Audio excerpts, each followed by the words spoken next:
મારું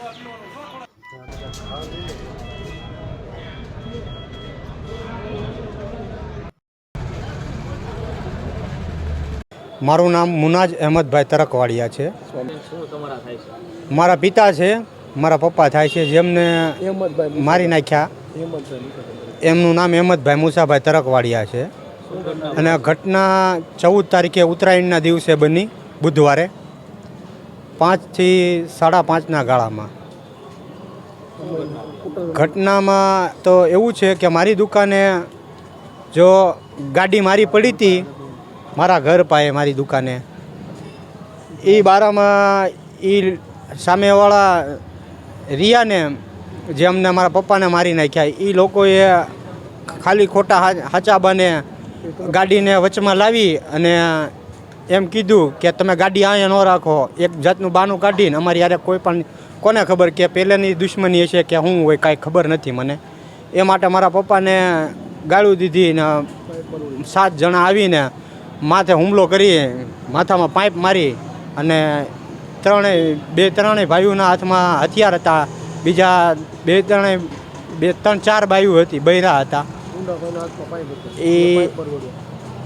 એ ઇનુસભાઈ ઓસમાણભાઈ એમના હાથમાં, ઇનુસભાઈ ઓસમાણભાઈ રિયા, એમણે મારા પપ્પાને માથામાં મારીને અને મારી નાખ્યા છે.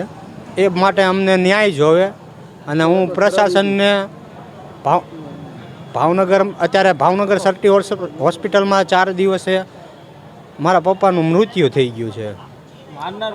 મારનાર યુનુસભાઈ ઓસમાણભાઈ તરકવાડિયા, પછી એમના ભાઈ ઇલિયાસભાઈ ઓસમાણભાઈ તરકવાડિયા, પછી એમના ત્રીજા ભાઈ નાના ભાઈ મહેબૂબભાઈ ઓસમાણભાઈ તરકવાડિયા, પછી એમની મમ્મી હતા યુનુસભાઈની નેની શકીનાબેન ઓસમાણભાઈ તરકવાડિયા. પછી ટોટલ 7 જણા હતા. Gadhada Khatkiwad ward number 4માં.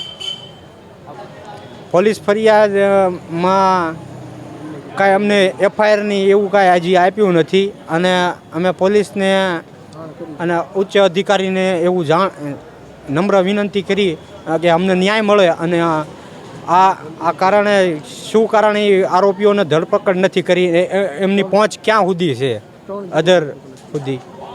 આ 3-4 દિવસથી એમની હજી ધરપકડ નથી થઈ. અને મને જલ્દી મને ન્યાય મળે એવી હું પ્રશાસનને અપીલ કરું છું. મારું નામ પરમાર સોહિલ ગનીભાઈ. હું રહું છું વર્તેજ ખાટકીવાડ વિસ્તારમાં.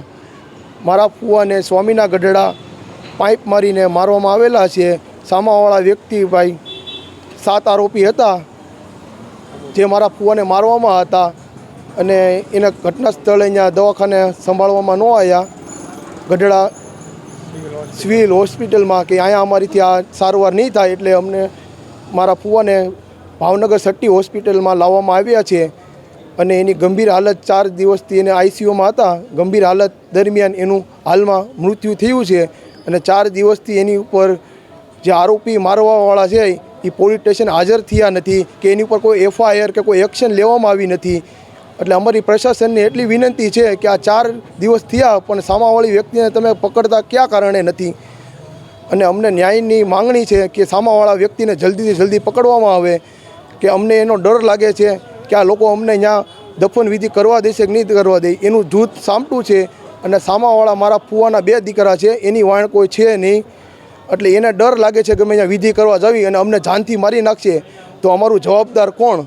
એટલે અમે પ્રશાસનને માંગણી કરી છે, ભાવનગર પોલીસ, ગઢડા પોલીસને અમારી નમ્ર વિનંતી છે કે એ લોકોને જલ્દીથી જલ્દી પકડે તો અમે અહીંયા આવશું. ડેડ બોડી ત્યાં સુધી અમે સંભાળીશું નહીં, જ્યાં લગી એ લોકોને પકડે.